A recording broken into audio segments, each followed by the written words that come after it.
Ed here from Solo Quest. Welcome back to the channel. Welcome to another playthrough. This time around it is for Undaunted Normandy that we mostly have set up here on the table already. So if you can tell, playthroughs will be a bit different here on the channel from now on. I'm trying to improve here on my recording setup and also on the quality of the playthrough itself. This one was a bit trickier because there's a lot of glossy components here, and I was having a lot of glare here from my lights, so I kind of had to set up this a little bit differently. It's going to be a bit darker than usual.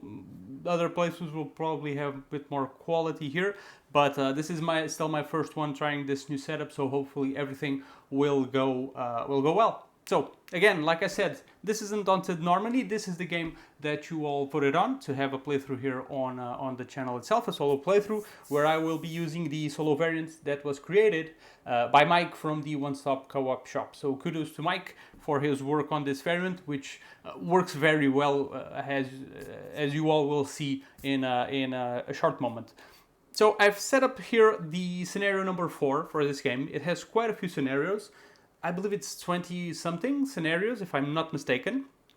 I've had quite a few playthroughs of the game, so what I've been doing myself is I picked scenario 1, and I played both sides. So I played the US side until I won, then I went and played the German side until I won, then I passed on to scenario 2, again did the same thing, played one side until I got a victory, then the other one. This has been giving me a lot of plays of this game because at least I'm finding it pretty hard to win. So I've made it up to scenario 4. That's what I have set up here on the table right now. I have not played this scenario yet. So this scenario is going to introduce a unit that I haven't tried yet, which is the snipers right here, the US snipers. We have quite a few units that this game offers. We have our riflemen, we have a few scouts, we have machine gunners that the Germans actually have in this scenario, so it's good. There's a lot of variety, and the snipers as well, which I still haven't used yet, as I was saying.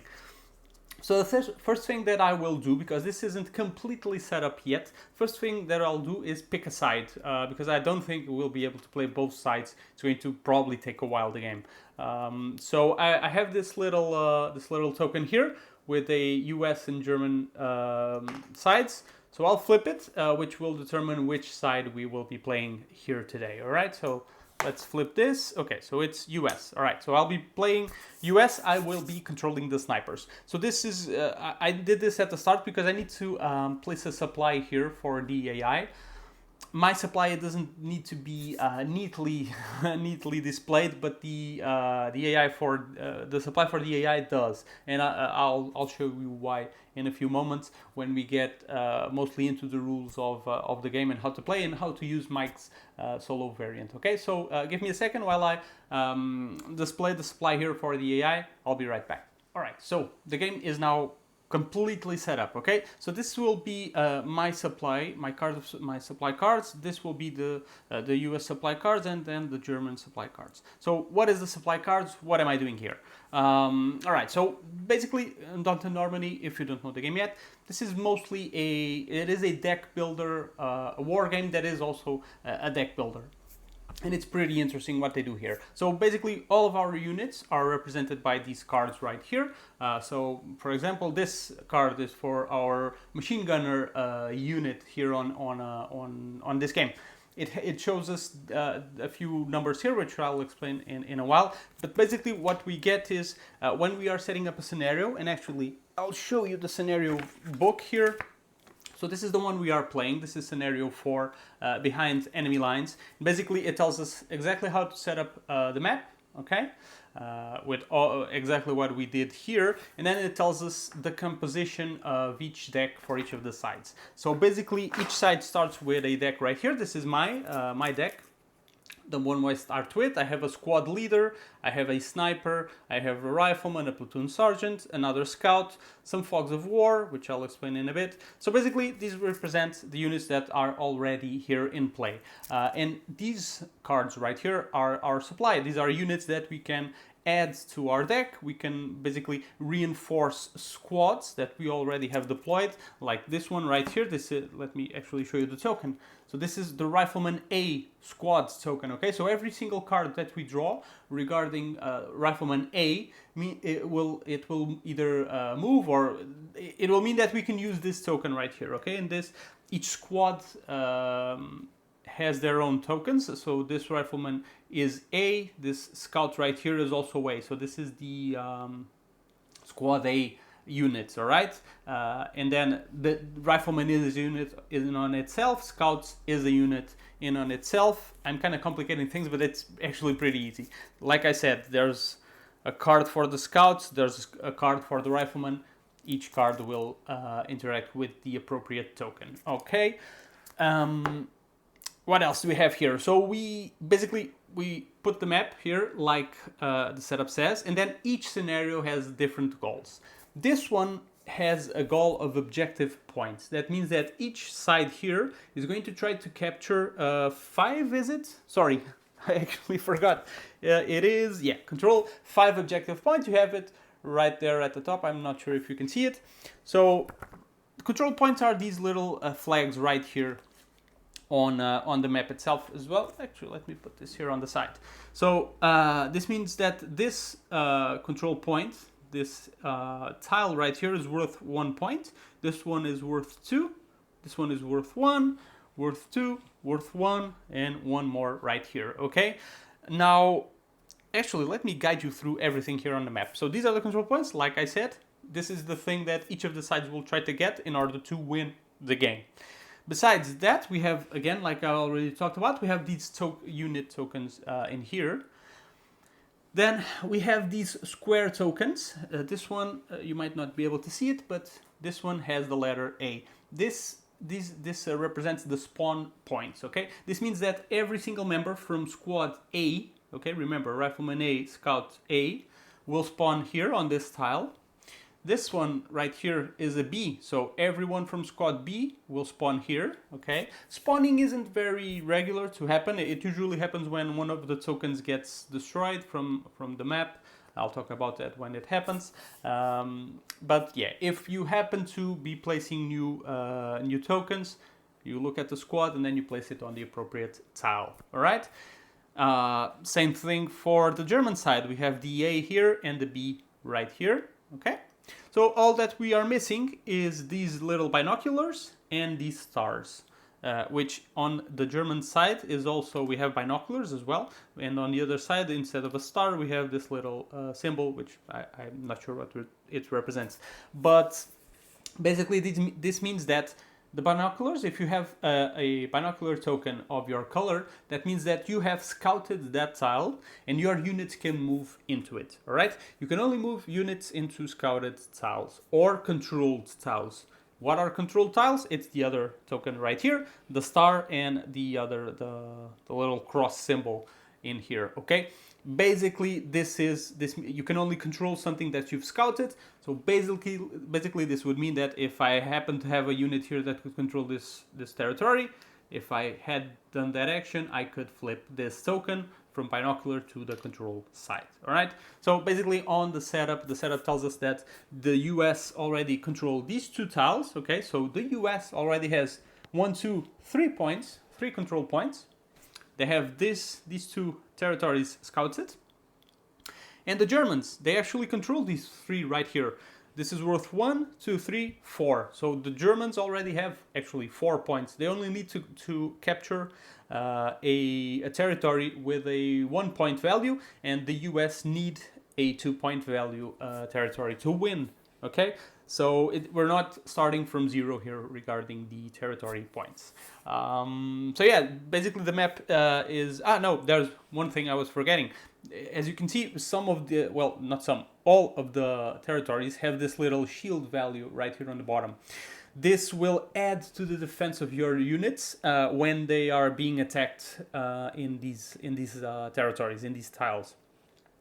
Basically, it's the level of cover that the territory itself offers. Okay, so let's say that my scout was right here. Okay, so this territory has a defense of 2, In my scout, actually, let me show you the token a little bit closer. So the scouts, as you can see, they have 3 bits of information, the name of the unit, of course. That number 5 right there is their defense. Okay, so that's it has a defense of 5, which if he was here on this territory would add up to this 2, meaning they would have a defense of 7. Okay, to that defense you would add the distance of the attacker. So if the attacker was right here on the next tile, that's a distance of 1, so that would be 5 base defense from scout, 2 more from the territory, 1 more from the distance. So that would be a total of 8.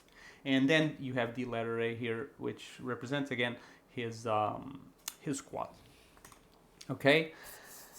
Regarding the map, that is it. And then we have all of the cards here that we can use, and each of them have quite a few different abilities, but I think it's better if we go through them as we play, okay? So as not to bother you too much right here at the start with all of these rules. I'm just going to give these decks a shuffle, the US deck and the German deck, and then we are pretty much ready to go.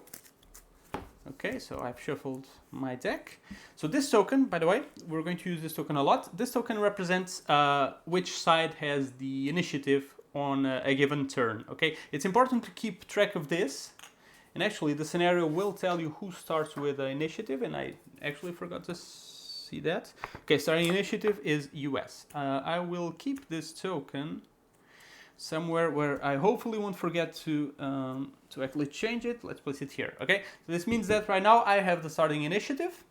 We're going to kind of, well, not rule, but bid for initiative next. This means that if we tie, the one that already has initiative actually goes first, all right? So again, I'll shuffle my deck here. Sorry for the glare here on my supply area. These are sleeved, and again, this game has a lot of glossy stuff, so it's hard not to get a bit of glare, which I apologize. Okay, and let's give the German side a shuffle as well.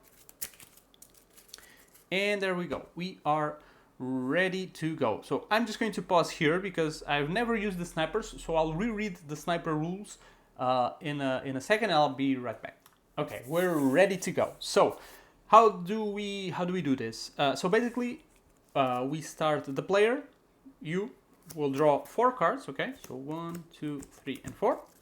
This will be your starting hand. And now we're going to bid for initiative. So we're going to look at the 4 cards in our hand, okay? Maybe I'll show them a little bit better. Okay, so I have this, this. So the game does have a bit of green here, which is kind of an issue when I'm trying to show things on a green screen, but oh well.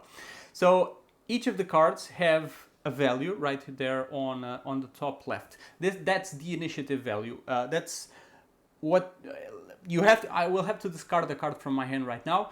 And the higher the number of initiative I discard, that means that, well, I have a higher chance of being first in the round. The AI will draw a card as well from the top of its deck, and then the higher number will go first. But again, it's a card that you will lose, okay? So you have to bear that in mind.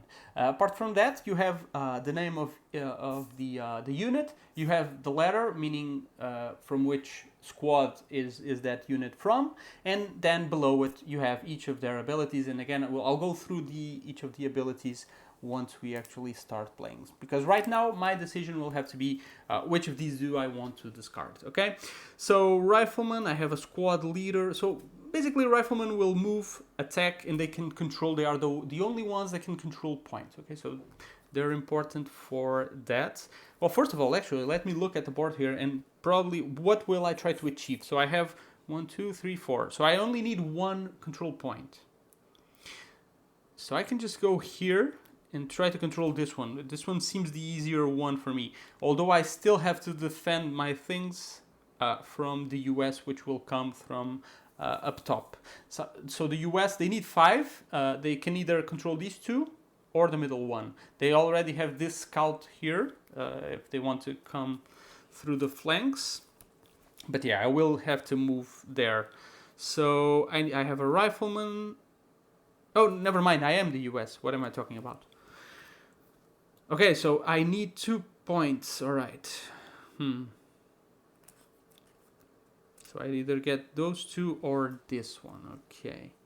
So my rifleman will be able to advance already because I have a scouted. I have scouted there. My sniper and my squad leaders. Right now, since this is kind of the beginning of the game, honestly, it's not that important to go first. So I will bid with my Fog of War because this is a useless card. Fogs of War. They have no ability, they just clog up your deck. Okay, there's a way to remove them, but for now, what I'll do is I'll bid with my Fog of War. So I'll place it here. Now I'm going to draw the top card from the AI. Okay, and we will compare them. So okay, great, we tied. So the AI also got a Fog of War, and starting initiative is mine. That means that I will actually go first. That's fantastic because, well, I wasn't expecting that. Okay, I'll place my discard on this side so as not to think that this is a supply. Okay, so my discard and my discard, the AI's discard. All right, so I will go first.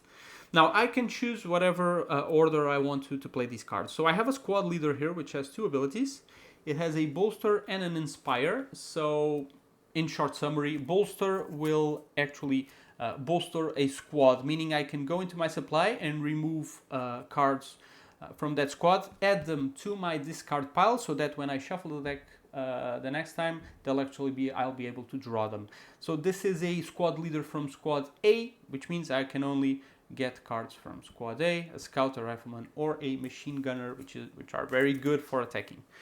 Then I have a sniper, which will stalk and attack. So stalk means that the sniper can actually move to territories that haven't been scouted yet. So the sniper will be able to move around as he pleases. And then he has an attack 3, which means I roll 3 dice.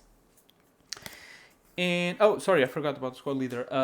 The other ability. So bolster is recruiting from the supply, and he can inspire, which means you can pick up a card from squad A that you've played this turn and then play it again. Okay. So basically, you can only inspire units that actually have gone ahead and had an action on this turn.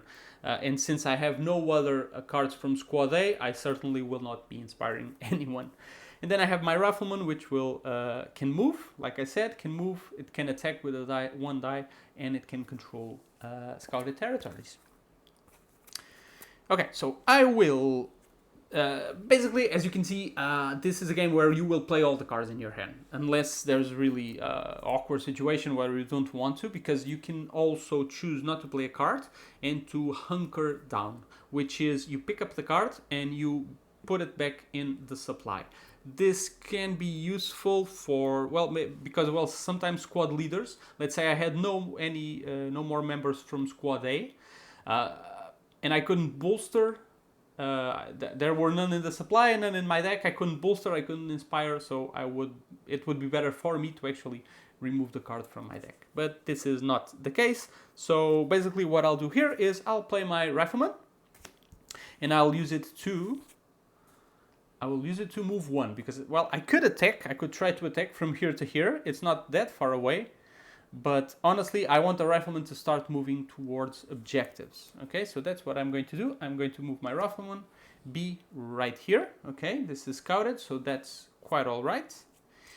Then I will bolster with my squad leader again, because there's no one to inspire from squad A. So I'll bolster. So this is a bolster for 2. Okay, squad A. So I will take, I can pick up 2 cards from squad A here. So I will pick up a machine gunner, because I don't have anyone, and those are good to have. It can move, it can attack, and it can suppress. Suppress is basically it rolls more dice to attack, but instead of dealing damage, it flips the unit around so that it has to spend 1 card to be active again. So basically, it's delaying that unit. So yeah, I'll definitely pick up 1 machine gunner. And now, do I want a rifleman or a scout?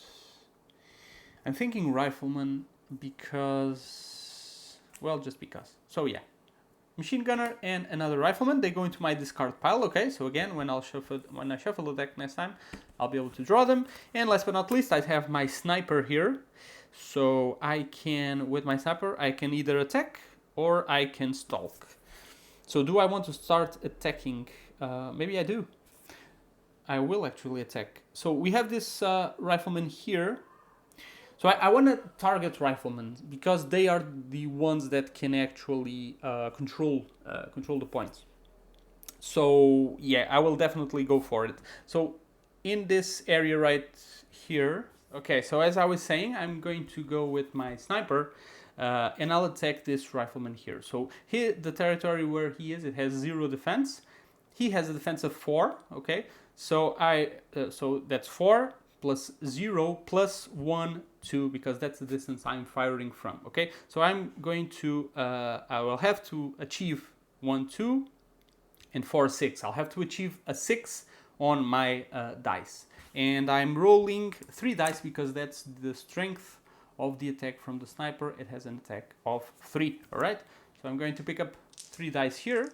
Okay, so I was getting my dice tray here. So I'm rolling 3 dice and I need a 6 or more, okay? So see what I get here. Okay, great, I got it. So you have the 0 here. So the 0 is basically a 10. It's more than a 10. It always hits, okay? 0 is always a success.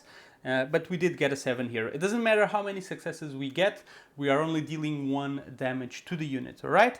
So my sniper hit his rifleman A. So what I forgot to do was to draw 4 cards for the AI, okay? So the AI discards 1 for the initiative, but it then draws 4. That's the regular mode. Mike says that if you want to make it easier, you can just draw 3. If you want to make it insane, draw 5. I'm okay with 4. It's hard enough with 4. So basically what I'm saying with this is, so I've hit his rifleman. What happens is he will have to discard a rifleman from his hand. Now I'm not supposed to see his hand, but this is actually the last card I'm drawing. I'm playing, so it doesn't really matter if I see his hand right now. It's not going to influence any decisions because there's no other decisions for me to make. But what I usually do, just like he does in his video as well, and if you haven't seen it, actually go and check out Mike's video on the One Stop Card Shop. He explains the game perfectly as well because, well, he did the solo variant. But again, I just place a, oops, this is one of, again, I keep thinking I'm playing the Germans. So I place one of my damage right here so that I remember that once the AI starts, I will have to check his hand for any rifleman A. If he has to discard the card. So it's very good to go before your opponent, because if you are dealing damage, you are getting cards out of his hand, which is pretty good. If he doesn't have any in his hand, I will look for in the discard pile. Again, if there's none in the discard pile, I'll take a rifleman A from his deck. If he has no rifleman A on anywhere, discard, deck, and hand, then you remove the token from the game. Okay, that is it. Okay, those were my actions. Oops, I've completed my turn. So now we're going to go for the AI. All right.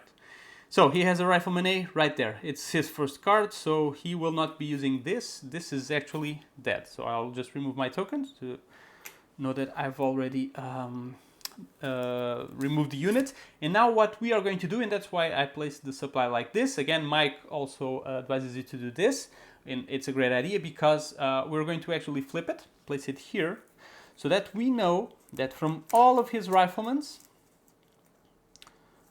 one is already dead. And this is going to matter when he bolsters units. If a unit has a lot of casualties, that's going to matter if he wants to bolster it or not. It's very well done, very well thought of.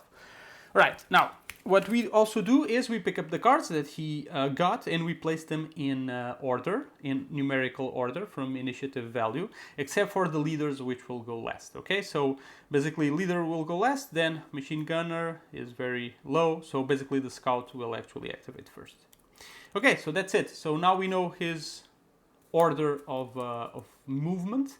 So what will he do? And this is the bit that is a bit more that is more complicated. Here is actually interpreting the AI movement. It takes a while, but after a while you really start memorizing everything, and you can easily and very rapidly get this going. So basically, he will activate his Scout B, which is right here for now. Okay, and Mike has done a little player aid here for you to consult, and I just realized that this is green as well, so this probably won't go well either, will it? But basically, your scouts, their priority will be will depend actually on the objective of the scenario. They have a different priority if the human's objective is to get control points, or to actually pin, which pin is to eliminate the competition's rifleman. Okay, since we're all going for points here, basically the scouts will act as a support for the riflemen. They will be scouting ahead, opening up the path so that riflemen can get to the objectives and control them, like I said. So he has this this Scout B card, okay, to use, and his Scout B is right here. So basically, the Scout is going to ask his rifleman, the one that is close by. It doesn't need to be from the same squad. It's just the one that is nearer him. He's going to ask, do you have a straight line into your preferred objective? And the rifleman will say, in this case, no, because the Germans have nothing else that is scouted right now. So they need a point. They need to get to a control point. Okay, they need, again, the territory to be scouted. So we're going to look at the rifleman, and the rifleman says, no, I have nothing scouted. But and then the scout will kind of want to know, then what is your preferred objective, so that I can scout in that direction. So then the rifleman, and this is basically a juggle that you will have to memorize. And again, it's actually easy once you learn it. It's easy to see without making too much math, what is their preferred objective, each rifleman's preferred objective, but I'll actually show you the math. So basically the rifleman will look at each of the control points that aren't his yet, okay? So in this case, we have this one, okay, that is not controlled by them, and these two that are actually controlled by me, okay? So what he will do is he will take look at the number of the control point. So this one is 2.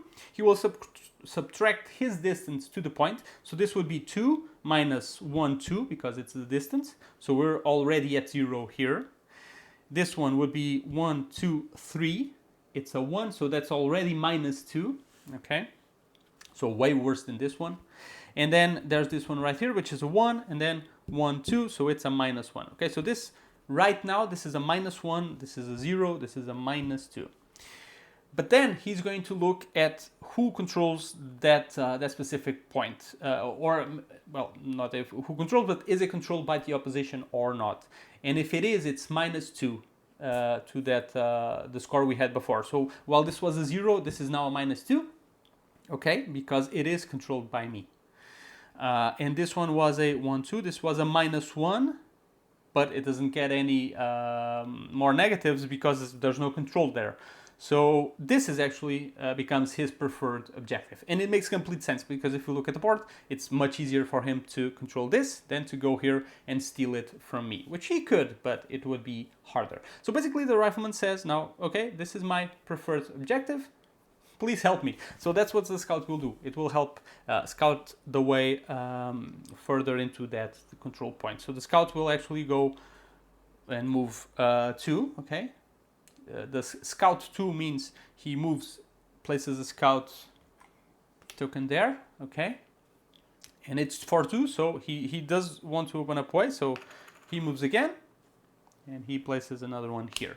All right, so now there's a path into this control point for the rifleman to be able to go there and capture it. Now, one downside to this is that each new territory that you scout, you're going to pick, pick a fog of war, and you're going to add it to your discard. Okay? So this is our scout. This is his action. Fantastic, that's done. Easy enough, right? Okay, so let me just place this here, and I know what I've played. Now, next we have the machine gunner. So machine gunner A, which is right here, it's this token. So machine gunners could move, attack, or suppress. They will basically always be rolling dice to get interact with your units. Basically, the gunner, actually let me check here. So the gunners will look for the preferred target. And again, you have all of this information here on this AI sheet. So the attack priority in an objective goal scenario is riflemen, scouts, snipers. I'm not going to bother with the other one because they're not in play. So he wants to get to my riflemen, okay? And I have one here, and I have another one right here. So now he's going to look, the machine gunner is going to look at the defense of my riflemen. So this one has a 4 defense base. He's on a territory that gives a 1 defense. So that's 4 plus 1, 5. And then 6, 7, okay? He has 7 defense from if this gunner shoots him. This rifleman right here has a 1, 2, 3, plus 1 from the territory, that's 4, plus 4 from his own defense, that's 8. So it's easier for him to get to this rifleman, so that's what he will do. He will shoot into my rifleman. Now, if my defense is from 4 to 7, he will actually attack, try to deal damage. If it was higher than 7, correct? Yes, if it was 8 to 9, he would actually try to suppress. He would roll 4 dice and just try to flip my tokens so that I could do less actions with my cards. All right? Okay. If my defense was actually higher than 9, it was 10, and if the gunner could move, he would actually move to get closer and be able to have a higher chance to get me with a future attacks. But in this case, he can actually try to get me, so that's what he will do. All right. So he will roll. Let me show you the gunner. So he has a attack 2 or he has a suppress 4. In this case, he's going to do his attack 2. So he rolls 2 dice and he needs a 4, 5, 6, 7. He needs a 7 to hit my rifleman. Okay, he got 2 zeros. All right, so he definitely got me. So that means that I would have to, if I hadn't played yet, I would have to discard a Rifleman A. In this case, I'm going to look at my discard pile, and I have a Rifleman A right there. So this will go out of the game. I'll actually place it like this. It is that card will not return, okay? These cards will not return, the ones that are killed. Okay. That's his machine gunner, and now, last but not least, he's going to activate his squad leader, where he can bolster or inspire. So, there you go. He could bolster his squad A or inspire someone from squad A, which in this case would be the machine gunner. So his priority, let's check it. So squad leaders will always try to inspire a rifleman if a rifleman can control a point. That's their priority. They want to control at all costs. In this case, there's no rifleman in a non-controlled point yet, so he will actually see if the squad needs to be bolstered. Okay, this one is a bit more tricky, and basically what this is called priority bolster. Okay, everything I explained from the AI was created by Mike. Okay, this is not rules from the game, even though there will be actually an official solo variant, but this one works fantastically well. So basically the AI will look at his priority bolster action. Again, this is on the AI sheet, but basically Mike has defined very well a minimum of units that the AI wants to have in game and not in the supply. Okay, and in the case of these scenarios that are control points, the AI doesn't want more than 2. Well, it's not more. He wants there's a base of 2 riflemen, how many? 2 machine gunners, 1 scout that he wants in the supply. If at any time the supply has 2 or more cards than that base number, he is going to bolster the units. Okay, so like I said, riflemen, he wants 2. He has 1, 2, 3, 4, and 5 cards here in the supply. That's why we keep it like this, because we need to see how many are killed as well, because those will count.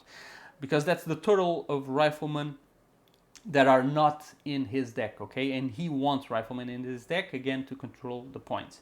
So basically this is a bolster for squad A. So we're going to look at riflemen. They have, so this the rifleman base is 2. There's actually 3 more than the base, okay? Machine gunners, he wants, there's a base of 2 in the supply. He's okay with 2, so that's what he has. And scouts, he's okay with 1. There's 1 more, okay? So basically this will define what we are bolstering. This has only 1 more. This has 3 more cards. So basically, we're going to take a rifleman. Now the riflemen have 2 more cards. They still outrank the scouts in priority. So we're going to take another rifleman, and we're going to place all of this in his discard pile. Okay, so that is the bolster. I hope that was clear. As we play, this will probably happen more, and it will be easier to understand as we play. Okay, so that's it. That's his actions. Now all we do is we draw 4 more cards, and we go for another round, and we keep going until someone wins, which I'm suspecting will be the German side, because this seems actually pretty easy to come here and get this. So